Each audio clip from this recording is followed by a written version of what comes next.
¿Qué tal? Buenas noches. El día de hoy quiero hablar acerca de un tema muy interesante contigo, que es acerca de una investigación del doctor Masaru Emoto. Seguramente habrás escuchado una investigación acerca de los cristales de agua. Te comento en qué consistió. Resulta que en la década de 1990, el doctor Masaru Emoto hizo una investigación sobre el comportamiento del agua cuando se le aplicaban ciertos mensajes. Para esta investigación, el doctor Masaru Emoto, un científico japonés, toma un frasco con agua y a este frasco durante cierto tiempo le está poniendo mensajes que le dicen amor, gratitud, paz, amor, o sea, le da un contexto vibracional muy hermoso a este vaso de agua. Y a otro vaso de agua le pone odio, rencor, eres feo. Y además de esto, los mete en entornos completamente distintos. Mientras que a este le ponía mensajes de paz, también le ponía música clásica, músicas con guitarra, una música suave, pero a este le ponía música heavy metal o música que era muy escandalosa y que tenía mucho ruido. Ojo, no estamos descartando o criticando tipos de música, simplemente que metía a estos dos frascos de agua en contextos emocionales muy diferentes. Y claro estaba que por una parte uno estaba en un ambiente de paz y que otro estaba en un ambiente de intranquilidad. Lo importante o lo interesante es que después estos vasos de agua eran congelados y posteriormente los cristales eran observados al microscopio y los resultados eran verdaderamente interesantes. Cuando se mostraban los cristales que habían tenido mensajes de amor, de gratitud o de paz, eran unas connotaciones, unas estructuras de estos copos bastante hermosas y bastante bonitas, muy armonizadas. Sin embargo, cuando eran observados al microscopio, los cristales que fueron sometidos a estrés y a palabras que tenían cierta carga vibracional densa, las estructuras eran que estos copos de nieve resultaban bastante caóticos. Entonces, a partir de aquí, esta investigación se hizo en los años 90. En 1990 las investigaciones comenzaron. Para el año aproximado del 94 al 96, este científico, Masaru, saca su libro que se llamó Mensajes del agua. Y posteriormente, en los años de 1990 y los años 2000, saca las primeras conclusiones y las expone en un libro y aparte en un contexto científico para dar a conocer a la población estos resultados. Aunque si bien es cierto, este mensaje y estas investigaciones se han mostrado en el contexto educativo y emocional, resulta que no fue validado por la comunidad científica. ¿Por qué? Porque muchos decían que este contexto no estuvo validado porque muy probablemente pudo haber existido mucho sesgo al momento de hacer las investigaciones o que simplemente no había sido comprobado, no se siguió una estructura o una metodología y no tuvo gran impacto dentro de la comunidad científica. Ojo, dentro de la comunidad científica. Pero los resultados ahí están.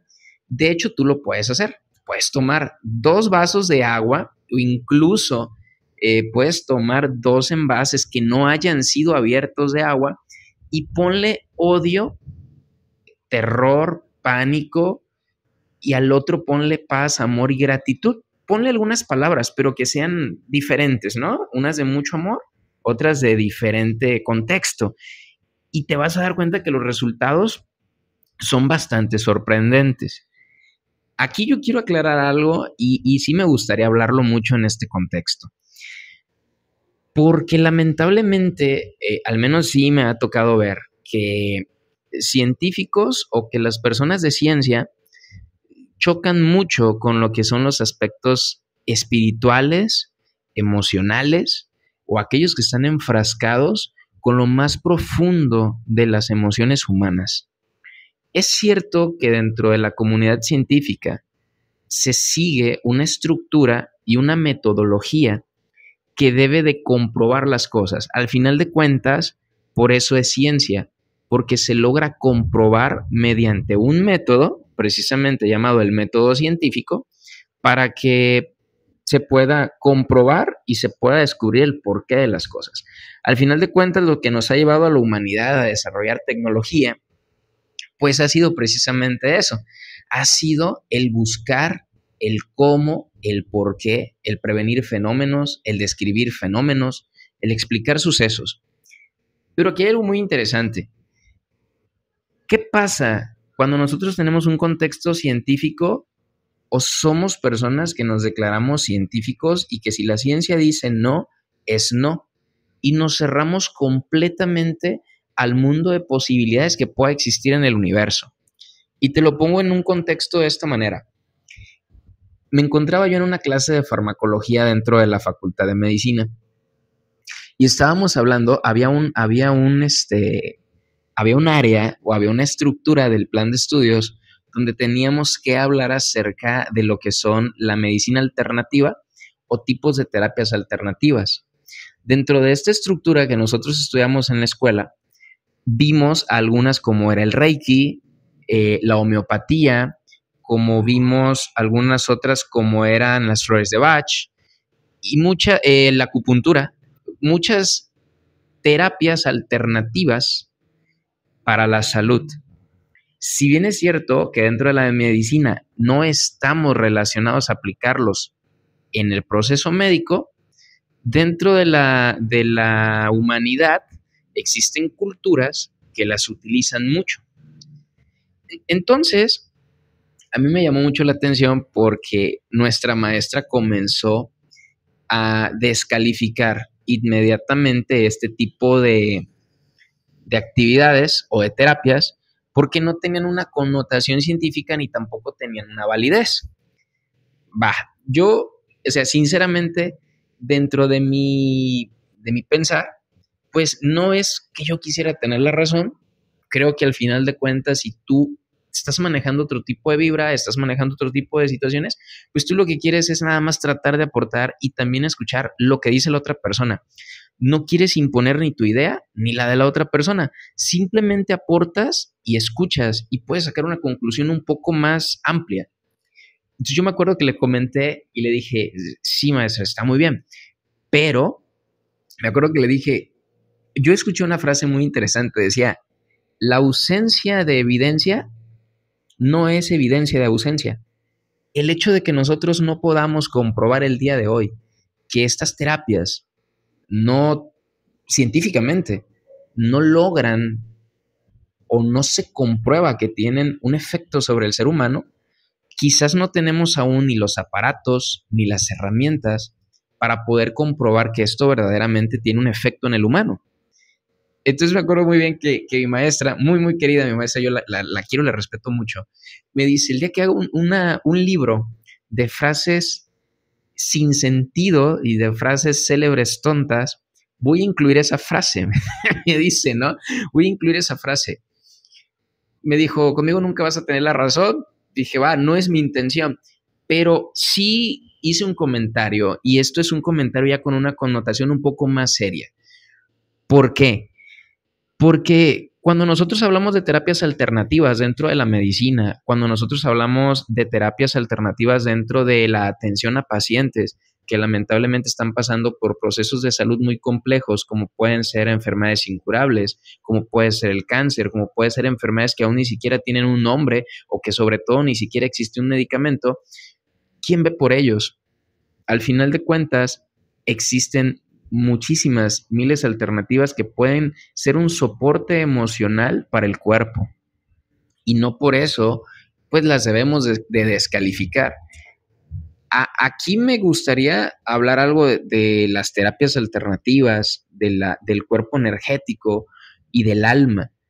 Porque muchas veces, siempre, siempre, siempre, y más dentro del área médica, se ha descalificado el hablar de emociones, el hablar de cuerpo emocional, del espíritu, del alma. Y es cierto, dentro de la medicina, únicamente dentro de la estructura de estudios, nosotros únicamente estudiamos el cuerpo físico. Estamos capacitados para conocer cómo funciona un cuerpo humano, cómo funciona cuando se enferma un cuerpo humano y cómo restablecer la salud a través de fármacos o ciertas terapias físicas para que este cuerpo pueda volver a funcionar.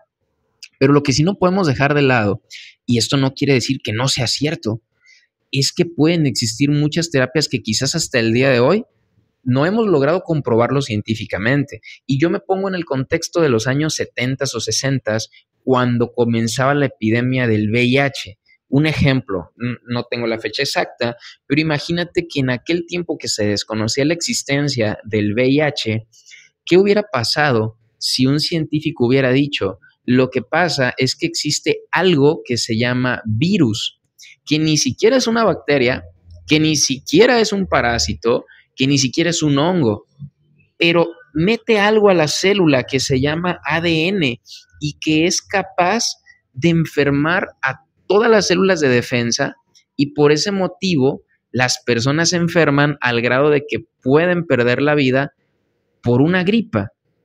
Yo me imagino ese científico que dijo las cosas hace 50 o 60 años, cómo fue descalificado con sus primeras teorías porque no tenía la manera de comprobarlo. Y de ahí venía mi frase, el hecho de decirles: la ausencia de evidencia no es evidencia de ausencia. Y yo no sé por qué tenemos un complejo muy fuerte cuando hablamos de las emociones, cuando hablamos del alma, del espíritu. Y te voy a poner un contexto muy, muy común.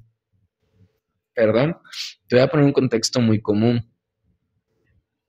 Cuando nosotros hablamos de las grandes crisis que actualmente tenemos de ansiedad y de depresión, es una epidemia a nivel mundial, una epidemia que el día de hoy poco hemos podido hacer para curar completamente, porque sí es cierto que se controla, y ojo, todo se debe de basar en el respeto, porque actualmente la psiquiatría tiene sus bases científicas, tiene sus medicamentos antidepresivos, ansiolíticos, está una especialidad médica que se llama la psiquiatría y que ha salvado miles de vidas, ¿no? Ha salvado miles de vidas en el aspecto de que muchas personas que tenían ideas de acabar con su vida, que tenían ideas de no poder o no tener alguna motivación, o que generalmente le llegaban ataques de pánico, ataques de ansiedad,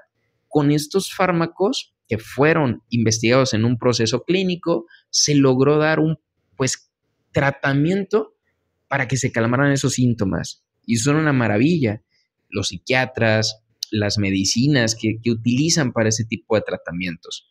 Pero luego nos vamos al área de la psicología, donde dentro del área de la psicología e inclusive dentro del tratamiento médico te dicen: nosotros vamos a estar calmando los síntomas, vamos a estar dándote medicamentos para que tu cerebro tenga un balance en los neurotransmisores, tu cerebro ya no entre en estas crisis, pero será necesario que comiences una terapia cognitiva conductual, que vayas con algún psiquiatra, que vayas con algún psicoanalista. De hecho, es muy común que los psiquiatras también sean psicoanalistas y que te puedan ayudar para que vayas haciendo una modificación de hábitos y que a través de esta modificación de hábitos vayas teniendo mayor seguridad en ti, para que cuando lleguen estos episodios puedas comprenderte y luego puedas ir tomando mayor seguridad hasta que esos episodios ya no lleguen a tu vida. Entonces, eso es cierto. Pero ¿qué pasa cuando entonces hablamos de campos o niveles energéticos? ¿Qué pasa cuando habláramos de que el cuerpo tenemos que atenderlo? Y yo hablo ahorita en el ejemplo del doctor, o del ejemplo de esta investigación de los copos de nieve, del doctor Nasaru. Imagínate, tenemos comprobado que nuestro cuerpo son miles de millones de billones de células que le conforman.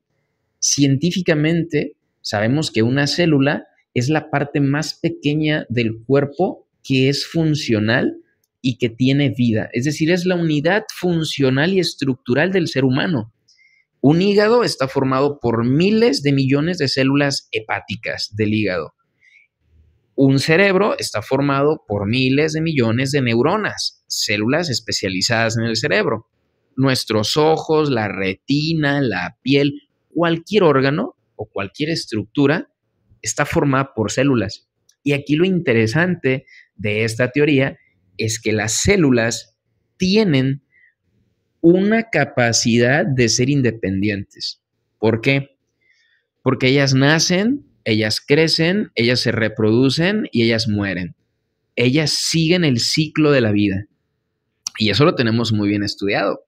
Tenemos muy bien estudiado que estas células pueden crecer, pueden reproducirse, pueden tener errores en la reproducción, pueden eliminarse cuando lo necesitan, pueden mutar si ellas sienten que están en un ambiente tóxico, si ellas sienten que están en un ambiente donde está muy demasiado estrés para ellas, porque la acidez es muy alta, porque hay cierta situación que no está normalizado dentro de su espacio, ellas mutan para poder vivir en ese entorno. Entonces, si nosotros sabemos que cada célula reacciona diferente, pero que cada célula es una unidad funcional viva, autónoma e independiente, que trabajan en sí para un gran cuerpo humano, para una estructura tan grande como lo es el cuerpo humano, ¿por qué se nos hace difícil pensar que si yo agarro mi cuerpo y yo lo chuleo, o que si yo agarro mi cuerpo y me miro al espejo y me empiezo a decir cosas bonitas, que si yo agarro mi cuerpo y lo abrazo, ¿sí? Lo abrazo para darle agradecimiento, si toco mis rodillas para darle las gracias por sostenerme todo el día, para tocar mis pies y darle las gracias por ayudarme a mover este cuerpo todo el día, para darle las gracias a mi lengua para poder hablar, a mis ojos por ver y a mis oídos y a toda mi estructura. ¿Por qué si yo sé que cada célula es independiente, por qué sería algo tonto y descalificable el hecho de hacerlo con mi cuerpo? ¿Por qué sería algo tonto o por qué sería algo no comprobado por la ciencia que mi cuerpo está formado por miles de células a las que tengo que darle amor y agradecimiento? Y quizás, bueno, como dicen por ahí, si un bien no te hace, un mal tampoco, porque te aseguro que no te vas a enfermar por hacer eso. Hasta el día de hoy, pues, hasta el día de hoy, pues no he escuchado a una persona que se enferme por darle gracias a su cuerpo. Y luego viene otra estructura, ¿no? Cuando hablamos del cuerpo espiritual, del espíritu o del alma, que ahí sí de plano y te vuela la cabeza, empieza una serie de cosas súper complejas donde ya no solamente nos involucramos nosotros, ¿no? Nos involucramos muchísimas historias que vienen desde culturas antiguas, la manera en que trabajaban los mayas, las maneras en las que trabajaban los aztecas, en las que trabajaban en otros lugares como en Asia, muchísimas culturas iniciáticas que manejan otro tipo de conocimientos. Y como yo te comentaba al principio de este video, lo más interesante no sería descartar y no sería eliminar por completo las mentes y los pensamientos que son diferentes a nosotros. El hecho de decir que trabajamos bajo una base científica no descalifica automáticamente lo que aquello hasta el momento no ha sido comprobado. Imagínate, bajo este experimento del agua y de los copos de nieve, si nosotros tenemos la premisa de que nuestro cuerpo es 60 a 70% agua, ¿cómo crees que reacciona esa agua cuando tú le das mensajes de amor y mensajes de paz? O muy probablemente esa puede ser un porqué a que cuando agarras una rachita de que te está yendo mal y que te está yendo mal y esto está de la fregada y esto no funciona, pues muy probablemente esos átomos de agua están cargados con esa energía densa y siguen expresando esa negatividad. Porque la verdad, hay momentos y situaciones de la vida que no te puedes quitar de encima una racha tras otra. Y entonces sucede de que una persona se le ponchó el carro, se bajó del carro, lo mordió un perro, llegó tarde al trabajo, lo regañó el jefe, cuando llegó a la casa se dio cuenta que no había luz, debido a que no había luz las cosas que había en el refri se le echaban a perder. Y ya después llega un momento en el que no hayas ni cómo terminar la rachita. Y mucha gente dice, es que cuando no me llueve, me llovizna. Y muy probablemente lo que tendríamos que hacer es un cambio, si bien es cierto de pensamiento, también un cambio de vibración energética, un cambio de cómo estoy vibrando yo con el universo. Vaya, se encuentra ahorita también, si nosotros lo hablamos de manera científica, el experimento de la doble rendija. El experimento de la doble rendija es algo que volvió loco a los científicos y resulta que un átomo se puede comportar de manera diferente si es observado o no. Resulta que cuando tú ponías o era observado un átomo, estos tomaban cierta composición y cuando no eran observados hacían o se encontraban de una manera más dispersa o de una manera súper más movida, mientras que cuando eran observados todos trataban de tener un orden. También está un principio de dualidad dentro de la química o la física cuántica, que es el principio de dualidad de Broglie. Este principio de dualidad te dice que un átomo se puede comportar como onda o se puede comportar como masa. Es decir, un átomo, si lo cree necesario, se puede convertir en luz o bien puede estar funcionando como una masa.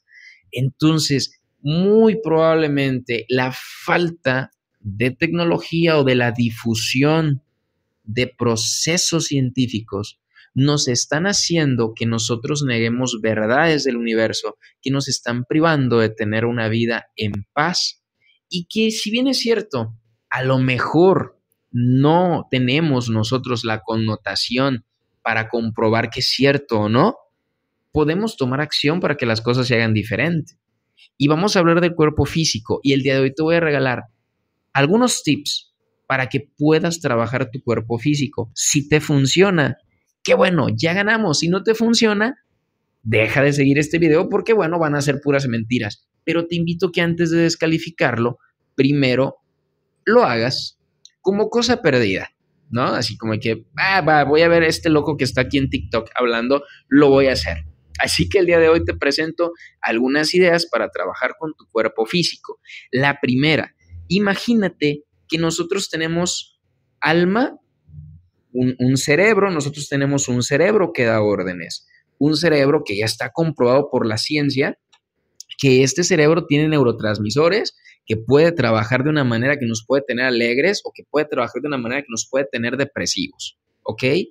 Bueno, el cuerpo lo tenemos que imaginar como un hermano menor que actúa dependiendo cómo se encuentra la hermana mayor, o sea, cómo se encuentra el cerebro, porque dependiendo cómo le diga el cerebro, es cómo va a actuar el cuerpo. Entonces, imagínate que nosotros tenemos mucho estrés, el cuerpo comienza, y esto ya es bien sabido, o sea, el cuerpo comienza a estar tenso, a empezar a sudar, empiezan las taquicardias, empieza la falta de aire, empiezan muchas cosas, ¿ok? Pues vamos a hacer algunos tips para cambiar este tipo de cosas. Y viene la primera.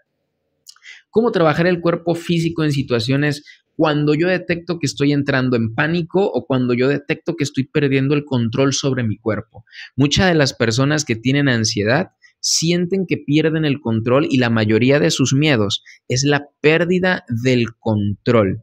¿Qué hago si yo de un momento dejo de sentir que no tengo un control sobre mi respiración, que me falta el aire, que no meto aire, que no puedo? Y hay un momentito en el que eso comienza, porque se siente la secreción de adrenalina, se siente la taquicardia y tú ya estás predestinado y sabes que eso va a venir. En ese momento, cámbiate del lugar en donde te encuentres. Levántate, muévete, camina, sal, despéjate y busca un cambio de temperatura. ¿A qué nos referimos con un cambio de temperatura? Si estás en un cuarto caliente, métete a uno frío. Si estás en el sol, métete a lo frío. Si estás en el frío, salte al sol. El cambio de temperatura le hace un reset al cuerpo. Te saca de eso. Y yo no sé si algunos han visto, por ejemplo, que en algunas ocasiones cuando una persona está en un ataque de pánico, meten su cara en agua con hielo superhelada y luego la ingresan a su cara y la retiran. Esto permite que el cuerpo tenga como un reset, ¿sí? muévete, ten movimiento y haz cambios de temperatura.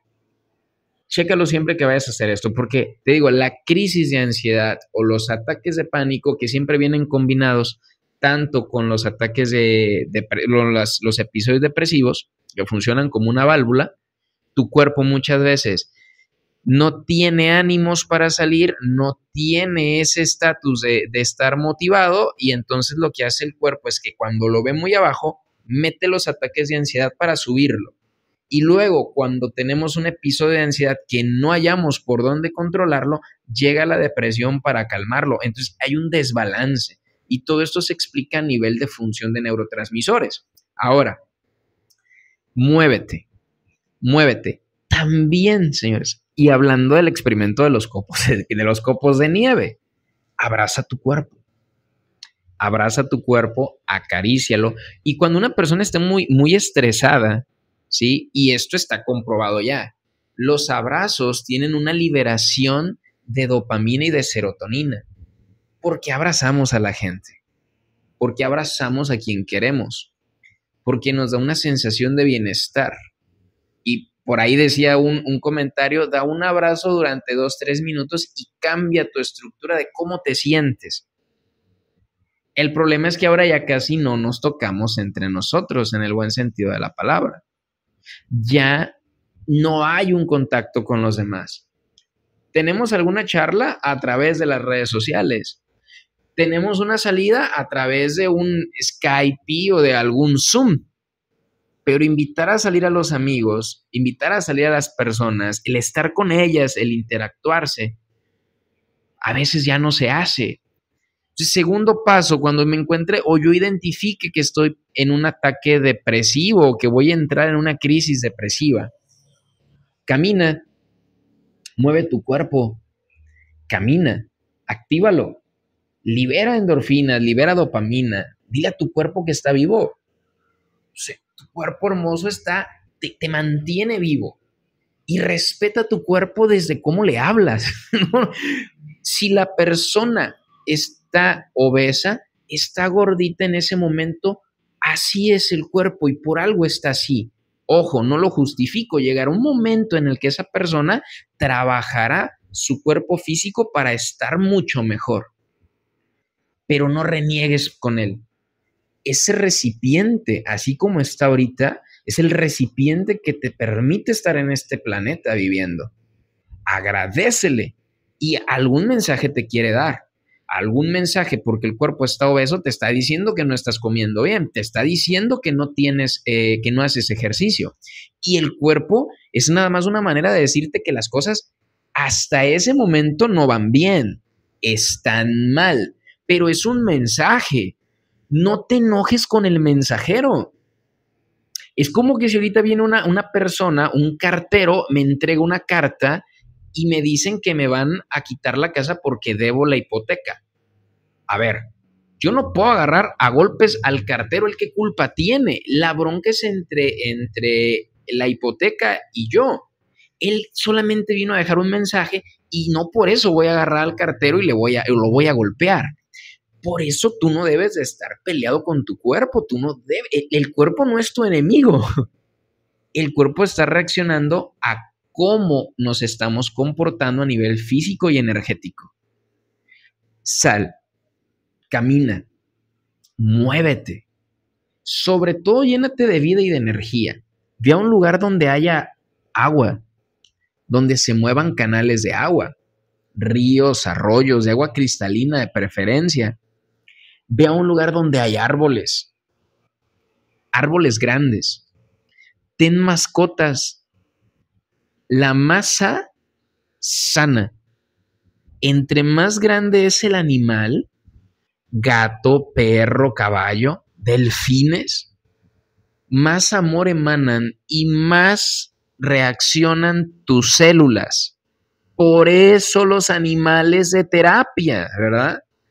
Por eso los perros de terapia, por eso la equinoterapia, por eso la terapia con delfines, que se sabe ya que los delfines manejan altas frecuencias que nosotros no las podemos captar con el oído humano, pero que las células sí reaccionan a ellas, porque se acuerdan que hablamos del principio de dualidad de Broglie, y el principio de dualidad de Broglie dice que una onda también se puede comportar como masa y que la energía no se crea, eso lo dice otro principio físico, que la energía no se crea ni se destruye, solamente se transforma. Entonces quiere decir que la energía tiene la capacidad de transformar algo. Entonces, muévete, camina, ve con los árboles, abraza a tu mascota, ten un perro, ten un gato, a mayor masa que tú abraces, que tú toques, que tú acaricies, mayor capacidad de sanidad. Ahora, también hay que hablar de las situaciones del cuerpo para tenerlo en movimiento, ¿sí? Y aquí algo viene muy interesante. ¿Por qué? Porque cuando nosotros hablamos de que el cuerpo no lo movemos, estamos sedentarios, no sé de dónde salió, y esto sí ha sido un error bastante fuerte que tenemos dentro del área médica, que los cuerpos, hay un principio básico que decía, músculo que no se usa, músculo que se atrofia, músculo que sí se usa, un músculo que se hipertrofia o que se hace más fuerte. Entonces, ¿por qué cuando a una persona se le ha decretado alguna enfermedad, en lugar de hacer que ese cuerpo se mueva, genere energía, tome fuerza, lo tenemos acostado? ¿Va?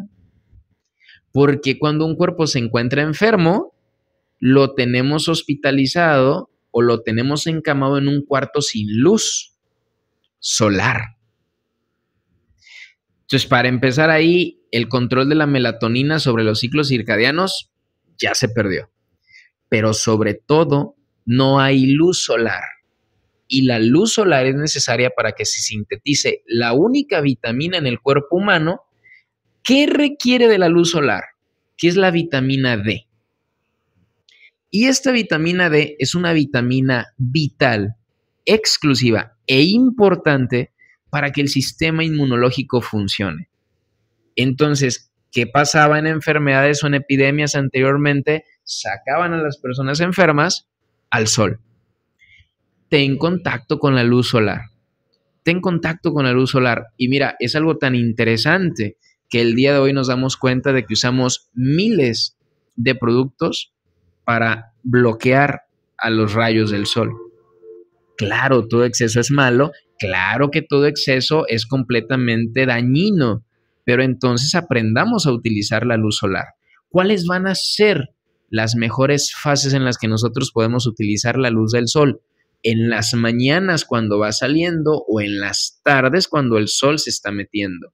Claro, no nos vamos a poner a las 12 o 1 del día cuando el sol está fuerte y que te puede generar incluso hasta quemaduras en la piel o que te puede generar una insolación y una deshidratación severa. Pero sí puedo tomar esos rayos de luz en la mañana y sí puedo tomar esos rayos de luz solar en la tarde. Y sobre todo, para aquellos que tienen problemitas para dormir, cuando ustedes se exponen a la luz en la mañana, los ciclos circadianos, lo que viene siendo el quiasma óptico y lo que trabaja con el hipotálamo en la secreción de lo que es la melatonina, se van a regular en las capacidades del sueño. Hoy en día tenemos una epidemia muy grande acerca, muy bien, acerca de que tenemos luz por todos lados, tenemos estímulos visuales por todos lados. Entonces, nos dormimos a veces con el teléfono de lado, con la tele prendida, y nuestros ojos siguen captando pequeñas ondas de luz y la secretación de melatonina no es la adecuada. Entonces, luego tenemos una persona que nos dice, es que no duermo bien, es que no me da sueño. Claro, ¿en qué momento vas a dejar que la melatonina haga su efecto para que te induzca al sueño si siempre tienes estímulos de luz? Pues, ¿qué crees? Si tú te expones al sol en la mañana, 5 de la mañana, 5:30, 6, 7, está saliendo el sol. Generalmente recomiendan que sea menor a 45 grados. Cuando tú veas el sol, ahorita les voy a explicar cómo debe de ser, 6:30, 7 de la mañana. unos rayos del sol que no te queman, unos rayos del sol que los puedes disfrutar y que no te generan problemas mayores, pero que sí te van a beneficiar mucho. ¿Y de cuáles hablamos? Primero, van a acomodar el ciclo circadiano, porque la hormona que trabaja no en contra, sino que regula la melatonina para que tengas un día activo, para que tengas un día con mucha energía, es el cortisol. Entonces, cuando tu quiasma óptico detecta a través de los ojos que ya hay luz, dice: señores, cerebro, detenemos la producción de melatonina y comenzamos la secreción de cortisol. Vamos a energizar este cuerpo y nos vamos a poner bien pilas. Claro que sí. Entonces comienza la secreción de cortisol, se reducen los niveles de melatonina y andamos activos todo el día. Luego, en la noche, cuando yo me privo de luces artificiales, entonces mi cerebro dice: caray, es hora de dormir. Debemos de comenzar con la secreción de melatonina, porque este cuerpo tiene que descansar. Entonces comienza la melatonina a subir y el cortisol comienza a bajar. Resultado, un paciente que duerme bien, un paciente que tiene un sistema inmunológico sano y fuerte, un paciente que se encuentra de buen humor, porque un paciente que no duerme es un paciente que siempre anda de malas. Tú pregúntale a una persona que siempre anda de malas y de un genio, ¿cuánto duerme al día? ¿Cuánto duerme al día? ¿Y sabes qué lo regula? La luz solar. ¿Y sabes de qué nos estamos privando ahorita con tantos productos? De la luz solar. Entonces, es tan sorprendente cómo durante algún tiempo se ridiculizó mucho a las culturas iniciáticas, a las culturas ancestrales, con conocimientos que ellos tenían, y que la ciencia, y no hablo en contra de la ciencia, empezó a hacer modificaciones que hoy en día tenemos enfermedades que antes no había o que no podíamos haber identificado. Entonces, aquí lo interesante es identificar cómo los estilos de vida, la falta de manejo del cuerpo, nos lleva a estos conocimientos. ¿Qué pasa, por ejemplo, cuando una persona enferma? ¿Qué sucede cuando el sistema inmunológico se encuentra bajo y la persona cae en cama? Vamos a hablar de una gripa, vamos a hablar de una enfermedad gastrointestinal, una neumonía, vamos a hablar de alguna enfermedad fuerte. Ok, hablamos de que el cuerpo está en reposo, claro, claro que sí, o sea, está en reposo. Pero quiero que me digas algo. ¿Qué sucede con el hambre? ¿Qué pasa con el hambre? ¿Qué pasa con el hambre? Entonces, generalmente se suprime el apetito. ¿Sí o no? Cuando tú enfermas, no hay hambre. Y es porque toda la energía, el sistema digestivo necesita muchísima energía para trabajar. Muchísima. ¿Y qué dice el cuerpo? Yo prefiero utilizar esta energía para más bien usarlo para defenderte de estos virus, de estas bacterias, de estos parásitos y sacar tu cuerpo adelante. Entonces no me des de comer. Voy a usar las energías que tengo guardada en la lonjita para usarlo y defenderte. Ahí después comemos. Y pasan 2, 3 días y no te da hambre. Y luego comienzas poco a poco. Entonces comenzamos que con la gelatina, el caldo de pollo, los caldos. Pero si te fijas, alimentos que no son tan fuertes en la carga, ¿verdad? Entonces, ¿qué pasa con esto? Una manera de consentir al cuerpo y decirle que lo quieres mucho es privarte del alimento. En cierta manera, tú puedes estar muchos días sin comer y no te pasa nada. Entras en un estado de supervivencia. Ojo, ojo. Siempre visita a tu médico, obedece a tu médico. No hagas dietas por sí mismo y porque se te ocurrió. No. Pero señores, a estas alturas del tiempo, el ser humano come más de lo que debe y bebe menos de lo que debe.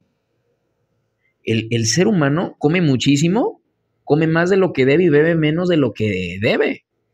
Casi no toma líquidos. Entonces, imagínate toda la energía que se gasta tu cuerpo cuando le diste de comer un bistec, cuando le diste de comer carne, que requiere mucho trabajo y mucho esfuerzo, y apenas después de 4 horas el cuerpo ya va procesando, asimilando los nutrientes, y ¡pum!, le cae un chocolate, y ¡pum!, le cae un refresco, y ¡ay!, va de nuevo, dale, vamos a procesarlo, ahí vamos, dale, hígado, empieza a secretar bilis, páncreas, mándame insulina, ya llegó otra vez la glucosa, llevas 4 horas y ya medio procesaste de nuevo y dice el cuerpo, ok, ahí está, ahí la llevamos ya. Y dice la persona, oh, llegó la cena, tacos. Y dice el cuerpo, no puede ser, va de nuevo. Y ahora otra vez, mándame bilis, mándame enzimas, mándame insulina. Y va de nuevo, va de nuevo, va de nuevo, va de nuevo. Y dices, ok, ya. Y ¡pum!, llega la copita de alcohol y va de nuevo. Y el cuerpo dice, oye, aguántame poquito, ya no puedo trabajar. ¿Sabes qué? Agarra esto y almacénalo como grasa en la lonja, ya estuvo bueno. El ser humano está comiendo mucho y si te fijas la gran epidemia de obesidad que tenemos hoy en día, claro, la mayoría de la obesidad es exógena, la mayoría de la obesidad es por lo que se come de más el ser humano. Tenemos unas dietas con mayores calorías de lo que necesitamos y nos movemos menos de lo que debemos. Entonces, lo que sí es muy importante, ya para concluir y terminar el podcast del día de hoy, el tema del día de hoy, es que si nosotros queremos tener mente, cuerpo y alma sanos, pues comencemos por lo que sí vemos, comencemos por nuestro cuerpo, comencemos por aquello que sí es tangible, que sí podemos ver, que sí podemos tocar, que sí podemos abrazar, que sí podemos chiquearlo, que sí podemos motivarlo, que sí podemos decirle palabras bonitas, que sí te lo puedes decir al espejo, que aumenta la confianza en ti. No te va a pasar absolutamente nada. No necesitas que esté comprobado si funciona o no funciona. Hazlo por ti mismo. Deja de meterle tanto estrés a tu cuerpo. No le metas tanto estrés tampoco porque el estrés también enferma. Y sabes, muchas veces el estrés no deriva únicamente del exceso de trabajo, no deriva de la falta de descanso. El estrés también viene del odio. El estrés también viene de la crítica. El estrés también viene de hablar de los demás. Recuerda, el que odia pierde. No te ganas absolutamente nada con odiar a una persona. No te ganas con odiar absolutamente a nadie. El que odia pierde. El que perdona libera. Sin embargo, nos enseñaron muchas veces que el que perdona es el débil y el que se queda ahí es el fuerte. Yo te puedo decir, hermano, si tú quieres tener la razón y si para ti el tener la razón es imponer la fuerza, está bien, quédatela. Yo quiero estar en paz, yo quiero estar tranquilo. El estrés, muchas veces estamos enfocados a meterlo al exceso de trabajo. Muchas veces también son las frustraciones de aquello que no se pudo realizar, de lo que no pude realizar en el momento, de aquello que hice y no salió como yo quería. Pero ¿qué tenemos que hacer? Aceptarlo, darle vuelta a la hoja y para adelante. Señores, nosotros, si bien nos va, vamos a vivir 100 años. Si tenemos 30, si tenemos 35, si tienes 45 o 60, tienes ya un buen trayecto de la vida vivido. Y cada día nos queda un día menos y cada día ni siquiera sabemos cuándo nos vamos a ir de este planeta. La vida es demasiado hermosa como para estar odiando. Acuérdate bien, el que odia pierde. No odies, libérate. Y esto cuando lo hablamos de los semejantes. Ahora no se hable más cuando lo hablamos de la familia, de los padres, de los hermanos. No perdamos el tiempo generando estrés a lo tonto. Nada se hace. Si por pedir perdón, si por decir que estamos bien soy el débil, prefiero ser la persona más débil del planeta, ¿sí? A lo mejor hay gente que dice, a mí no me gusta ser hipócrita, me caes mal y me caes mal. Punto, está bien. Pero sacamos una herramienta que se llama respeto.